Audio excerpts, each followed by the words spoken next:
নমস্কার, সবাইকে Sohini lesson on ইংলিশে স্বাগত। আজকে আমরা রবার্ট ফ্রস্টের দ্য রোড নট টেকেন কবিতাটির স্ট্যান্জা ওয়াইজ মানে বুঝব। তো শুরু করি প্রথম স্ট্যান্জা দিয়ে। Two roads diverged in a yellow wood, অর্থাৎ দুটি রাস্তা বেঁকে গেছে ইয়েলো উডের মধ্যে দিয়ে, অর্থাৎ হলুদ জঙ্গলের মধ্যে দিয়ে। এখানে হলুদ বলা হচ্ছে কারণ তখন অটম সিজন চলছিল এবং প্রচুর পাতা কিন্তু হলুদ হয়ে এদিক ওদিক পড়ে রয়েছে, যার কারণে রবার্ট ফ্রস্ট জঙ্গলটিকে হলুদ বলছেন। তো এখানে কবি কিন্তু একটি জঙ্গল সফরে বেরিয়েছেন এবং দুটি রাস্তার সামনে দাঁড়িয়ে আছেন এবং তখনই তিনি এই অনুভূতিটি তুলে ধরেন যে two roads diverged in a yellow wood and sorry I could not travel both, অর্থাৎ তিনি দুটি রাস্তার মধ্যে কিন্তু দুটি দিয়েই উনি ট্রাভেল করতে পারবেন না, যে কোনো একটি রাস্তা তাকে বেছে নিতে হবে যাত্রা করার জন্য।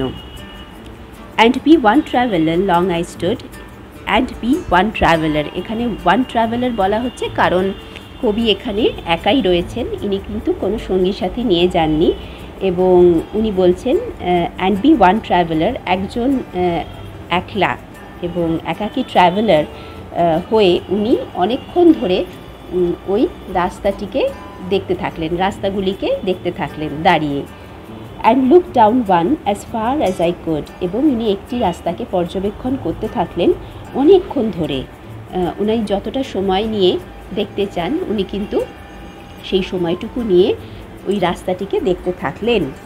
Two where it bent in the undergrowth, এবং উনি দেখতে থাকলেন যে আন্ডারগ্রোথ অর্থাৎ ঝোপঝাড়ের মধ্যে দিয়ে রাস্তাটি কত দূর বেঁকেছে। তো এই হচ্ছে প্রথম স্ট্যান্জা এবং আমরা দ্বিতীয় স্ট্যান্জায় এবার যাব। কবি কিন্তু অনেকক্ষণ ধরে এই প্রথম রাস্তাটিকে দেখছিলেন।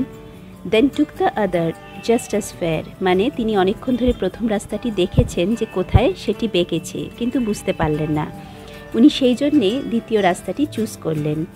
এখানে জাস্ট অ্যাজ ফেয়ার কথাটির মানে হলো দ্বিতীয় রাস্তাটিও প্রথম রাস্তাটির মতোই সুন্দর ছিল। And having perhaps the better claim, সম্ভবত দ্বিতীয় রাস্তাটির বিউটি বা সৌন্দর্য ছিল আরও বেশি, কিন্তু উনি এখানে ডেফিনেটলি কিছু বলছেন না। এখানে পারহ্যাপস কথাটির মানে হলো তিনি একটি কনফিউশনের মধ্যে আছেন এবং সেই জন্যে উনি পারহ্যাপস কথাটি বলেছেন। Because it was grassy and wanted wear, কারণ ওটি ছিল ঘাসে ঢাকা অর্থাৎ গ্রিন এবং খুব কম মানুষই সেটা ব্যবহার করেছে, অর্থাৎ লোক সেখানে বেশি যায়নি। এখানে ওয়ান্টেড ওয়্যার কথাটির মানে হলো বেশি ইউজড হয়নি।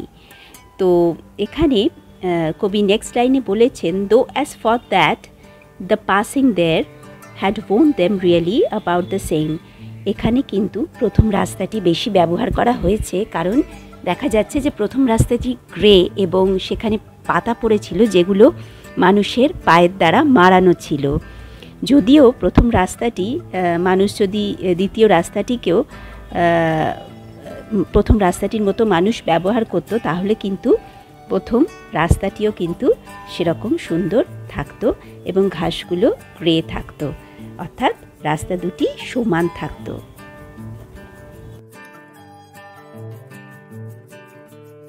এবারে আমরা দ্বিতীয় স্ট্যান্জা পড়ব।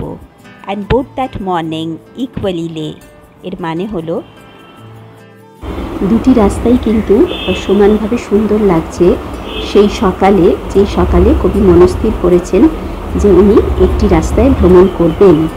In leaves no step had trodden black, অর্থাৎ পাতা পড়ে আছে দুটি রাস্তাতে এবং পাতাগুলি সরালে কিন্তু বোঝা যাবে যে প্রথম রাস্তাটি বেশি ব্যবহৃত হয়েছে কারণ সেখানে ঘাসের পরিমাণ কম এবং মানুষ সেখানে চলাচল করেছে।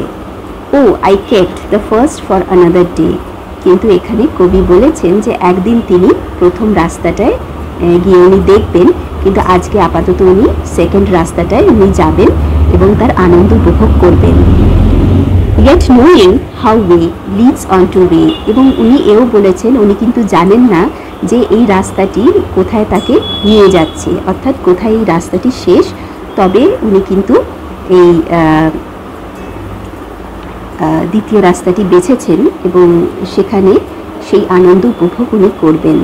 I doubted if I should ever come back. এখানে কিন্তু ডাউটেড অর্থাৎ কবির কিন্তু একটি সন্দেহ আছে, কারণ উনি ভাবছেন উনি আবার ফিরে আসবেন কিনা। কারণ এই ফাঁকা রাস্তায় বা গ্রাসি রাস্তায় কিন্তু মানুষ খুব কম চলাচল করেছে, এবং যেখানে মানুষ চলাচল কম করে সেখানে কিন্তু বিপদও বেশি থাকে। তো কবি এখানে এটাও সন্দেহ করেছেন যে উনি আবার ফিরে আসবেন কিনা। এবারে আমরা ফোর্থ কিংবা লাস্ট স্ট্যান্জা পড়ব। কবি এখানে বলেছেন যে I shall be telling this with a সাই, অর্থাৎ উনি দীর্ঘ নিঃশ্বাস ছেড়ে কবি এখানে বলেছেন যে একদিন উনি বলবেন উনি দ্বিতীয় রাস্তাটি কেন বেছেছিলেন, যেটি গ্রাসি ছিল এবং যেখানে মানুষ চলাচল কম করেছে।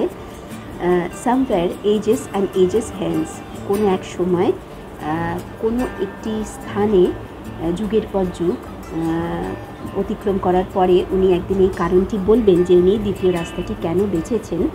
Two roads diverged in a wood and I took the one less travelled by. দুটি রাস্তা কিন্তু এরকম একটি সময়ে জঙ্গলের সামনে আমি পেয়েছিলাম যেখানে দুটি রাস্তা বেঁকে গেছিলো, এবং কিন্তু একটি রাস্তা চুজ করতে আমি বাধ্য হয়েছিলাম। And that has made all the difference, এবং যে রাস্তাটি মানুষ কম চলাচল করেছিল এবং কম ব্যবহার করেছিল সেই রাস্তাটি কিন্তু আমি চুজ করেছিলাম, এবং এটি আমাকে পরবর্তীকালে আমার গন্তব্যস্থলে আমাকে পৌঁছে দিয়েছে এবং আমাকে ব্যতিক্রমী মানুষ করে তুলেছে। এবং এইটি কবিতার বৈশিষ্ট্য যে কবি এখানে ব্যতিক্রমী অন্য মানুষদের থেকে, কারণ উনি খুব রেয়ার রাস্তা একটা চুজ করেছেন যেখানে বিপদ আছে এবং যেটি সবাই পছন্দ বা চুজ করেন না। তো এই গেল দ্য রোড নট টেকেনের স্ট্যান্জা ওয়াইজ মানে। নেক্সট ক্লাসে আমরা কোয়েশ্চেন অ্যান্ড আনসার করব এবং মানেও করব। নমস্কার।